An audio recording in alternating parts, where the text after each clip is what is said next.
Good. You're both here. I have been subpoenaed to testify at Johnny Zakhar's trial, which it means unless one of you can get me out of it, I'm going to spend the next best years of my life wearing some ugly orange jumpsuit, and I'll tell you both, I'd rather be shot dead where I stand.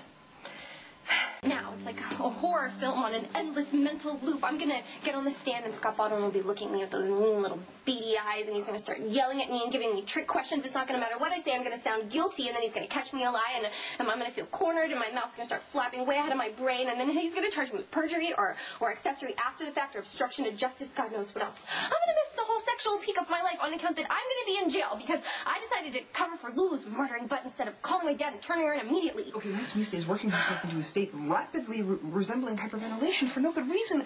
You're under the protection of Stone Cold. He'd never allow you to go to prison.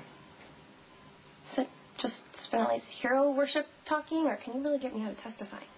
Oh, I know. Maybe you could, like, break Scott Baldwin's kneecaps or leave a horse head on his bed. That's not going to get you what you want. Okay, if I threaten Baldwin on your behalf, he's going to know that you have something to hide. Hello? I do have something to hide. Both of you better make sure it stays hidden.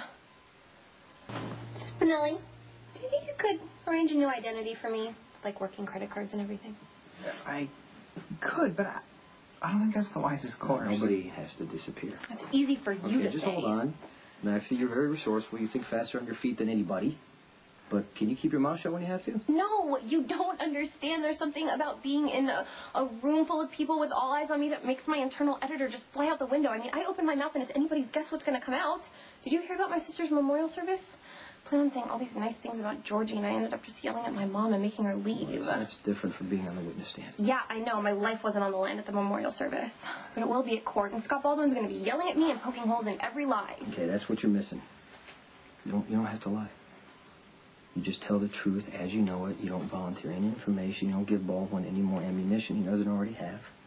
Okay? You've told your story enough on record. It should be reflexed by now. All you got to do is say it again. And I know that you can do that. That sounds like a vote of confidence. Should I be flattered?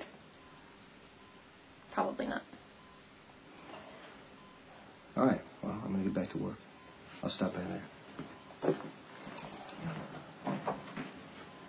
Stone Cold's advice is the path you should take. I know. I'm going to try. I really am. I'm terrified. I mean, what if I mess everything up?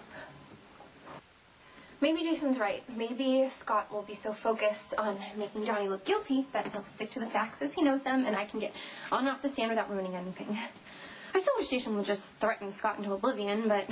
You know, I fear Stone Cold's ruthless efficiency may have been compromised by unwise actions on my part.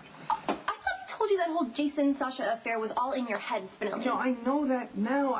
But before I was struck by enlightenment, I'd already... Will you excuse us for a minute? I have to check his vitals. Yeah, I should go. Feel better, okay?